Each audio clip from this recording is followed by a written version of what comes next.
கனடாவில் பெரும்பாலான மக்கள் நம்ம சின்னதாக ஏதாவது ஒரு விஷயம் பண்ணால் கூட பயங்கரமாக அப்ரிஷியேட் பண்ணுவாங்க. அது மட்டும் கிடையாதுங்க. ஒரு நெகட்டிவான விஷயத்தை கூட பாசிட்டிவாக நம்மக்கிட்ட சொல்ல ட்ரை பண்ணுவாங்க. பட் ஆனால் விஷயத்த சொல்லிடுவாங்க.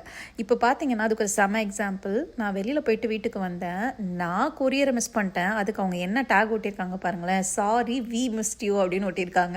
ஆக்சுவலாக அதை கூட நீங்கள் மிஸ் பண்ணிட்டீங்க வந்து வாங்கிட்டு போங்கடா அப்படின்னு சொல்லாமல் நாங்கள் உங்களை மிஸ் பண்ணிட்டோம், தயவு செஞ்சு வந்து வாங்கிட்டு போங்க இந்த அட்ரஸில் அப்படின்னு சொல்லி நோட்டீஸ் ஒட்டியிருந்தாங்க. நானும் கொரியரை வாங்குறதுக்காக வந்துட்டேன். ஆக்சுவலாக நான் யூபிஎஸ் ஸ்டோர்லேருந்து தான் எனக்கு ஒரு கொரியர் வந்திருந்தது.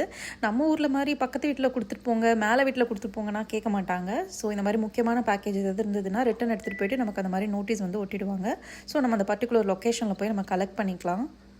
மேக்ஸிமம் பார்த்திங்கன்னா ஒரு 5 ஒர்க்கிங் டேஸ் அந்த பர்டிகுலர் லொக்கேஷனில் வச்சுருப்பாங்க. அப்பையும் நீங்கள் போய் அங்கே போய் வாங்கலை அப்படின்னா யார் சென்டரோ அவங்களுக்கே வந்து திரும்ப ரிட்டன் போயிடும். ஸோ அதனால் நான் வேகமாக வந்துட்டேன் யூபிஎஸ் ஸ்டோருக்கு.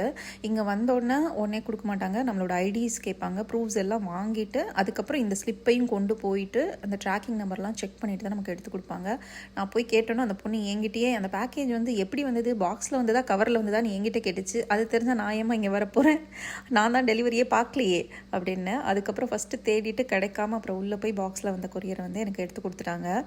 கெனடியன்ஸ்லாம் அவ்வளோ பொலைட் அப்படின்னு நான் சொன்னதுனால எல்லாரெலாம் அவ்வளோ பொலைட்லாம் கிடையாது. பெரும்பாலானோர் அப்படி தான் இருப்பாங்க. சிலர் வந்து கொஞ்சம் ரூடாகவும் பிஹேவ் பண்ணுற ஆட்களையும் நம்ம பார்க்க முடியும். அவங்களுக்கு என்ன கடுப்போ. ஐ ஹோப் உங்களுக்கு இந்த வீடியோ பிடிச்சிருக்குன்னு நினைக்கிறேன். இந்த வீடியோ பிடிச்சிருந்ததுனா லைக் பண்ணுங்கள், ஷேர் பண்ணுங்கள் ஃப்ரெண்ட்ஸ் அண்ட் ஃபேமிலிக்கு. அண்ட் சேனலுக்கு இன்னும் சப்ஸ்கிரைப் பண்ணிக்கல அப்படின்னா கண்டிப்பாக சப்ஸ்கிரைப் பண்ணிக்கோங்க.